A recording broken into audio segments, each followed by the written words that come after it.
Before we begin, a note on this episode. It's going to be structured a bit differently than the others. These last couple of weeks have been... well, they have been, friends. I struggled a lot with how to organize everything, how to tell this story, and in the end I decided that just letting the events happen, one incident after another, as they happened to me, that felt the most real. So I'm sorry if this feels a bit disorganized, but just going right through chronologically really seemed like the only thing to do. Because, well, you'll see.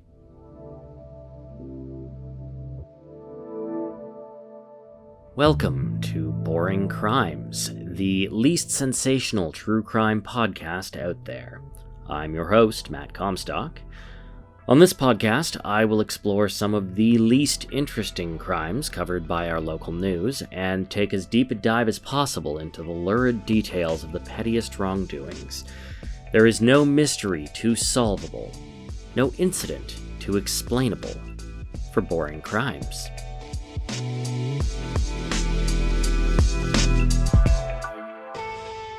Actually, you know what?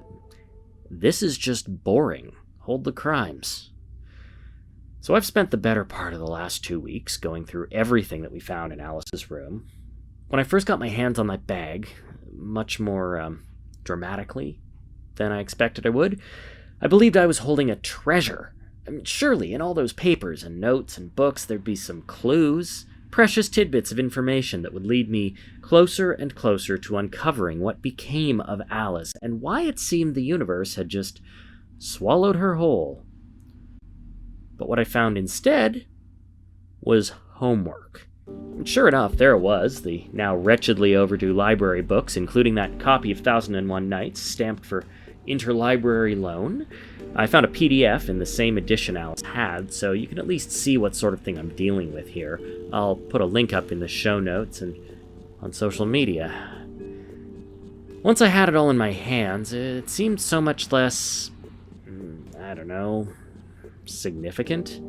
That's not quite right, but it's just some books. They feel a bit grimy, some pages are marked up a little from past inconsiderate borrowers, but for the most part it's normal wear and tear. I can imagine dozens of grad students thumbing through it tiredly over the years looking for inspiration, or at least a thesis topic, but there's nothing magical about it. There was a notebook that turned out to be something called a bullet journal. I had to look up what the hell that was. I got excited about this find for exactly as long as it took to try and read it. And I do mean try. So half of it is very boring life stuff. Appointments, class schedules, literal charts for mindfulness practice, and how much water she drank in a day. And the rest, I can't make any sense of it at all. Half of it seems to be in these square doodles, and the rest is... it just doesn't make sense. Which maybe sounds like fun if you're that kind of nerd who likes solving puzzles, but it's infuriating if you're trying to just get some information out of it. I'll try and get some of it up online so you can see what I mean. It's utter nonsense.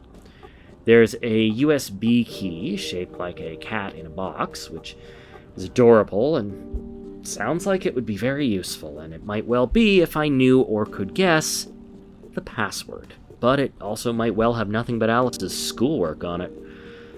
The rest of it appears to be exactly that, schoolwork. There's a pile of loose papers that were just thrown into the bag in no order, not that I really know if there was an order to begin with. I'm trying to piece it all together, at least figure out which printed sheets and handwritten notes go together. There's an essay that Alice wrote, and it's been marked up twice. Maybe Alice appealed her grade. Maybe that created tension or resentment. And if that doesn't sound like much, well... it isn't. I'll admit, I'm discouraged. There's no clear direction here, just a sheaf of loose papers and some notes I don't understand. I said I'd pursue this line of questioning to its logical conclusion, but what if my compass is spinning in a circle? I'm gonna move forward. I'm just not sure how yet. I'm really not sure what I'm gonna do next. Maybe I just need to sleep on it or something? Yeah. This won't seem so hopeless in the morning.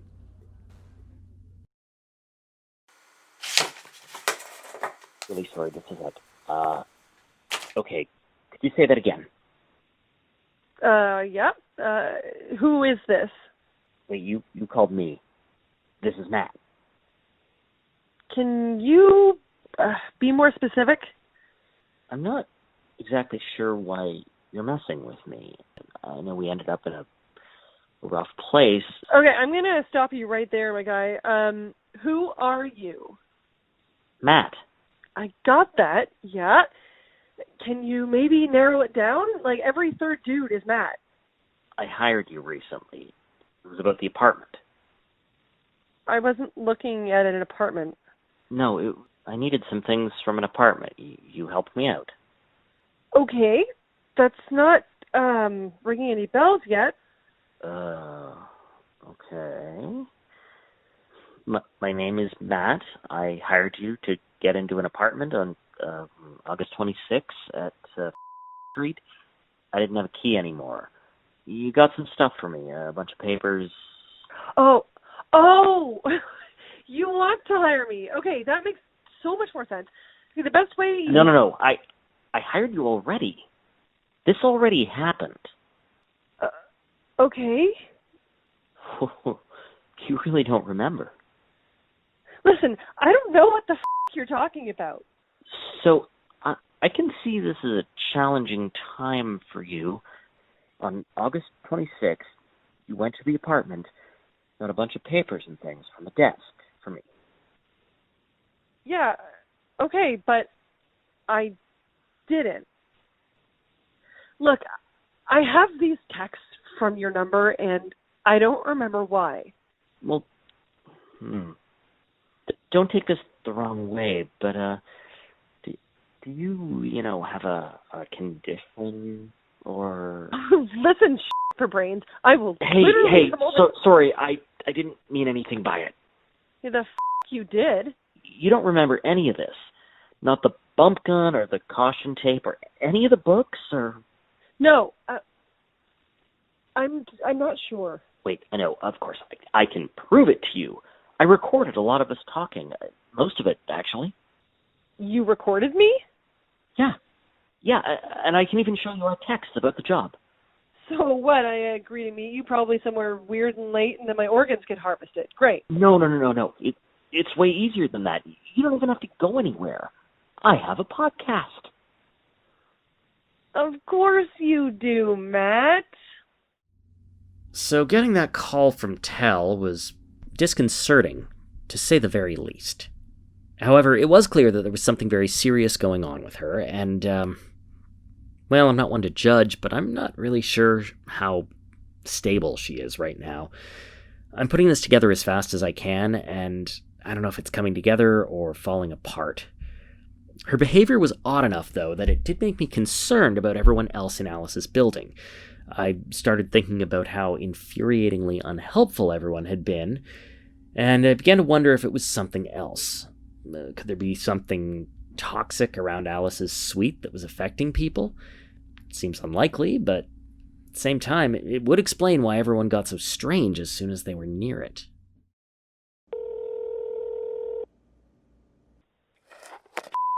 Security desk. How can I help you? Yeah, so this is kind of a weird question, but did anyone report a break-in on August 26th? You need to report a break-in? No, I don't need to report one. I'm wondering if anyone else did. On August 26th, it was room 313. What room was that again? 313. It belonged to Alice. Sorry, I couldn't quite hear that. Alice. Is this a friend of yours or something? No. I don't know them, but it's the girl from room 313. Alice, the missing one from the news. And, oh, yeah, the active crime scene in your building. You say they're missing? Oh, look, man. Someone in your building went missing, and no one gives a Someone broke in and cut the caution tape, and some RA saw them do it. So there's no way no one saw anything, because I know they did. Sir? Go look. Go to room 313, which does exist, by the way, and check for your self. I don't know what you're talking about, sir. Do you need security? Oh, fuck.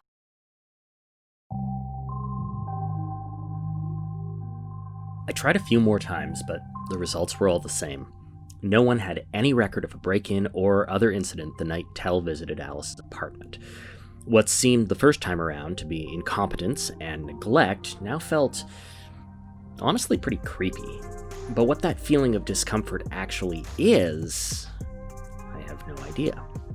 But I do know that after listening to the last episode, Tell agreed to meet me in a public place so we could talk. Well, okay, no. Agreed is the wrong word. More like she impressed upon me that meeting would be in my best interests. We decided to meet during the day in the park with plenty of sunlight and people nearby, so both of us felt safe. She refused to let me record the conversation, which I can understand. She'd listened to the episode of Boring Crimes in advance, and I showed her all of the evidence of our interactions, and she went from angry to freaked out real fast. She believed me, and quickly, as she had evidence herself, it turned out. There was some of our text exchanges in her phone, though some of the messages were deleted on her end. It made a lot more sense when we could compare them. I'll post some screenshots when she sends them through to me to show you what I mean. She was pretty distraught when we parted ways, and I didn't want to push. I feel, in a way, somehow responsible for all of this. I'm sure this episode of memory loss was deeply troubling, so I gave her space. It also occurred to me that there could actually be something dangerous in in Alice's room. I hate to even think of it, but what if there was something hazardous and that had made Tell sick somehow? I've heard of sick house syndrome before, and when I looked it up, it seemed like something that could have a real impact on someone's memory or personality. It could be toxins, mold in the walls, bad air, lighting. Basically, the building is sick, so it makes you sick. But that takes months or years to affect a person, not minutes.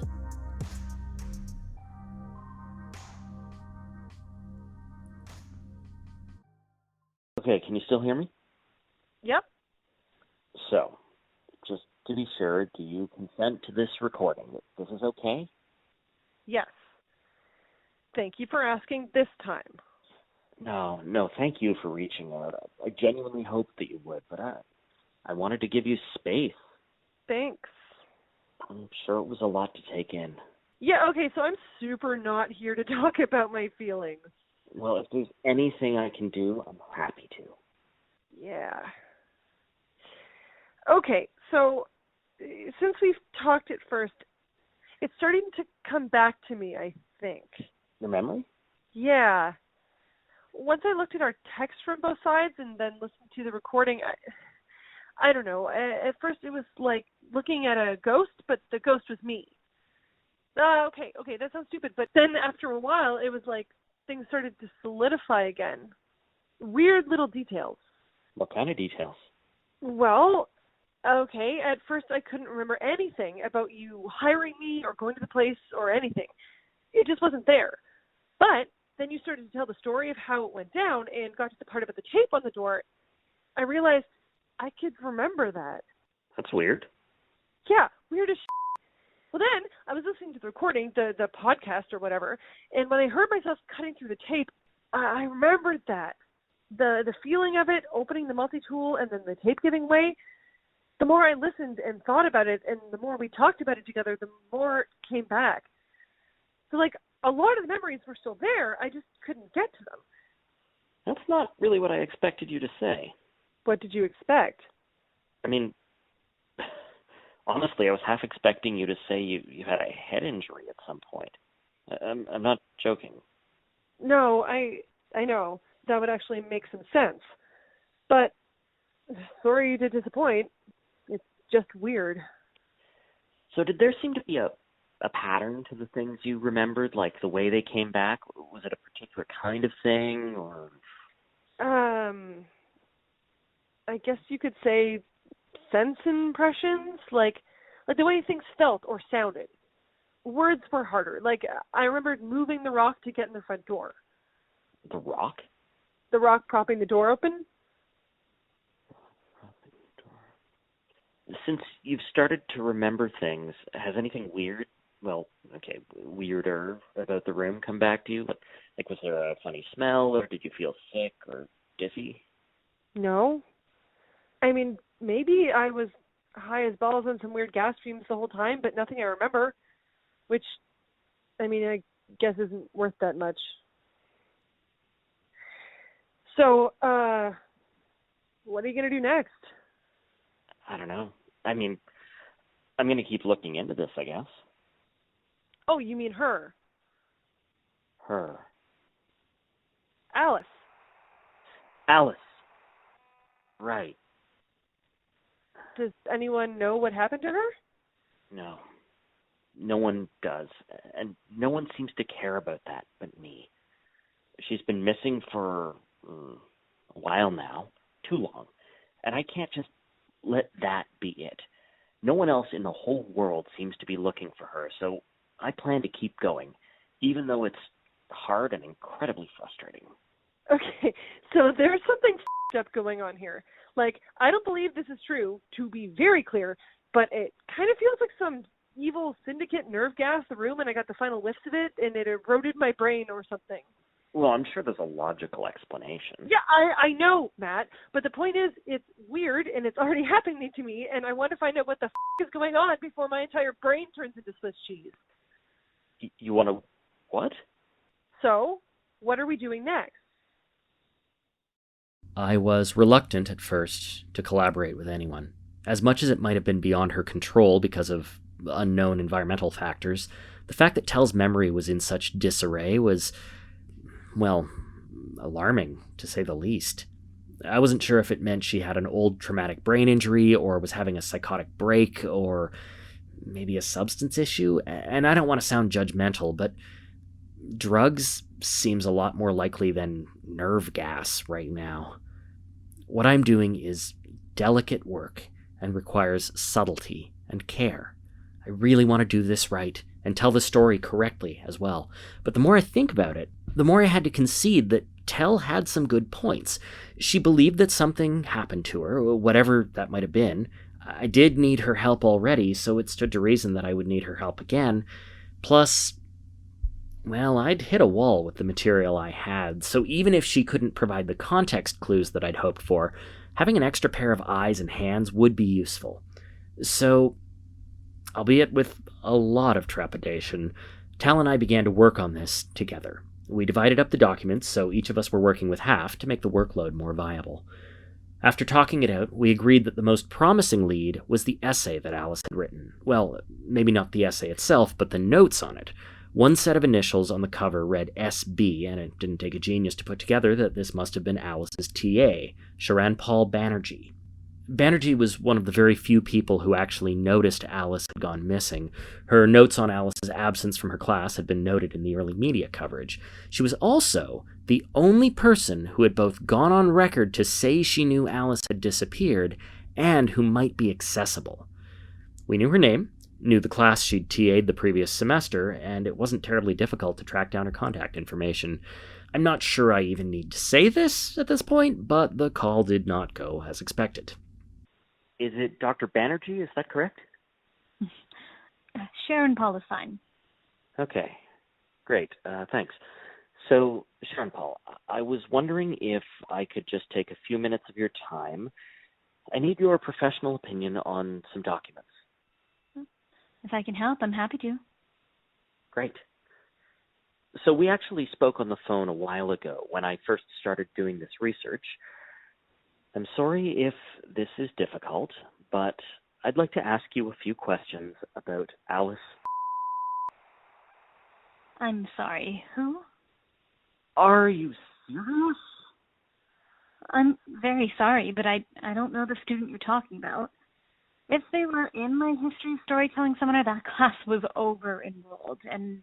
No, this isn't just any student. She's the one that disappeared. That... You had to have talked to police and reporters. They looked at your attendance records to determine when she went missing. Can you say her name again? Alice. Alice? She... I was supposed to email her, wasn't I? Oh, she... Did they find her?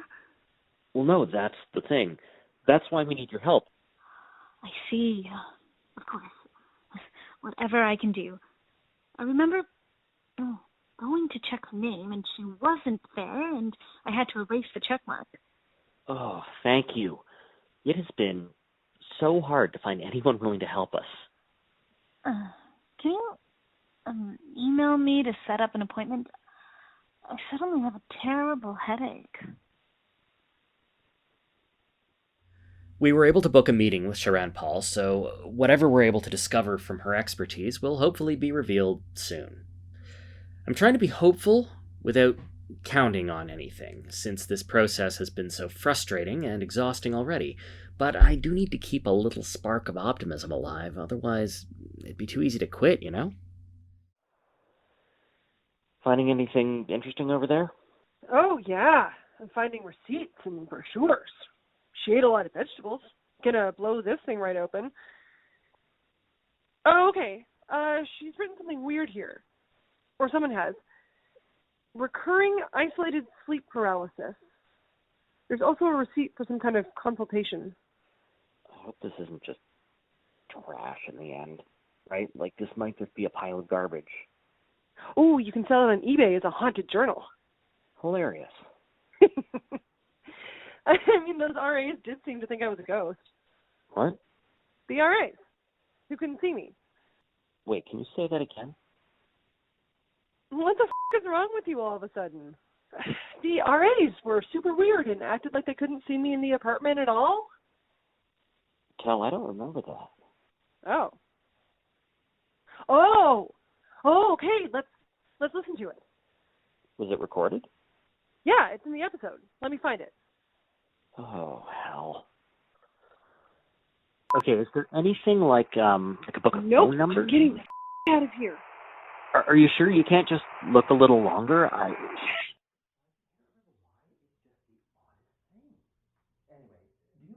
at all. It's always good to be sure. Ringing any bells? Could you play that again? Okay, is there anything like a book of phone numbers? I'm getting the out of here. Are you sure you can't just look a little longer?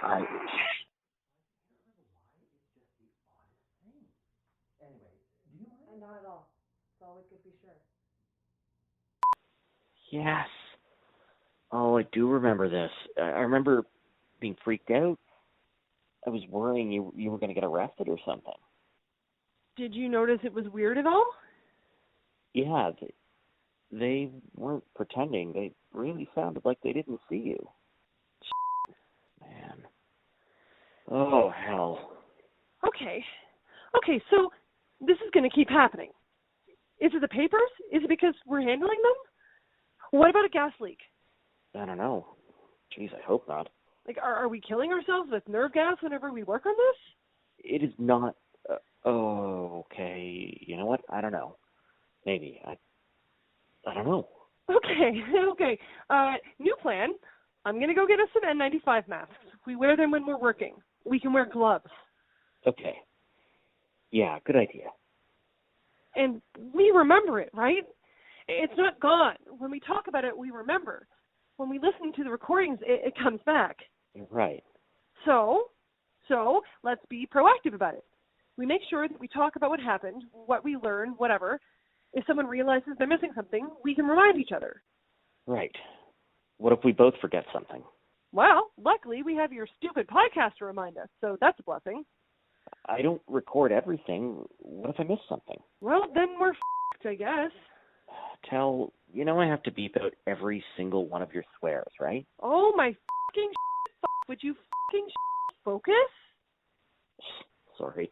It's not a perfect system, but let's just f***ing try it, okay? Okay. Oh, God, at least I'm recording this. And we're taking pictures. We just have to be really careful and document everything. Like, everything. Yeah. Okay. We do have some safety nets here. Yeah. Okay, we're figuring this out. We have some plans already. Neither of us has forgotten our own names or pins or whatever. It's going to be fine.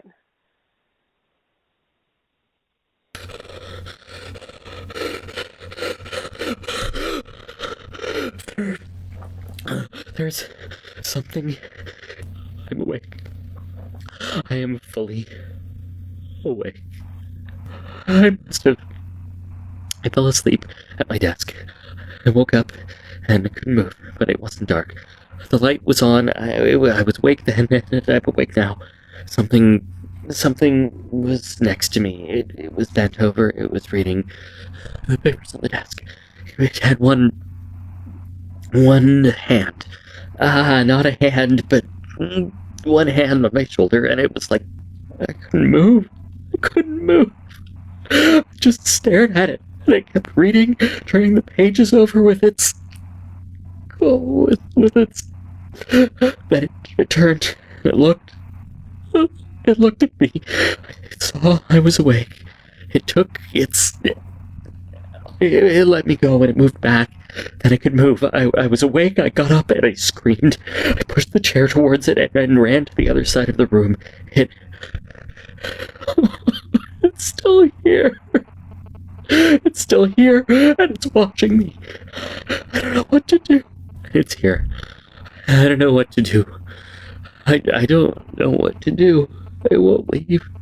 It doesn't seem to be getting any closer, but it won't leave. It won't leave. I'm awake. I swear I'm awake. I'm gonna remember this. I can't get it to leave.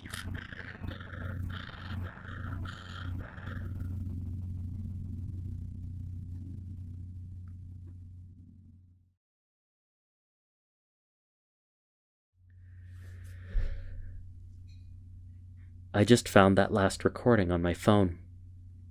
I say found because I don't remember making it. I woke up this morning feeling completely normal, went to record some notes to myself later, and saw a file I hadn't named. I assumed I'd just forgotten to do it and played it back, expecting some voice notes as usual, and this was there instead. It's like listening to someone else's voice. But it's my voice. Or, I don't know, it's like someone else is speaking, but using my mouth. It's unquestionably me, but I can't remember any of it. It's not coming back, not like any of the other stuff. Listening to it doesn't make any memories surface, and let me tell you, I hate listening to it. I'm thinking about taking a break from the podcast for a while. It seems like a good place for a pause since things are kind of stuck and I'm not completely sure what the next step even is. The research is dreary at best and actively dangerous at worst, and we still don't know what's making our memories unreliable. I can't even remember why I started this podcast in the first place. Anyway, this has been Boring Crimes. It's certainly become a lot more interesting, and somehow a lot more boring than I ever could have expected. I'll keep you all updated about exactly what's going to happen next, but if things go a bit quiet, well, you can't really blame me, can you?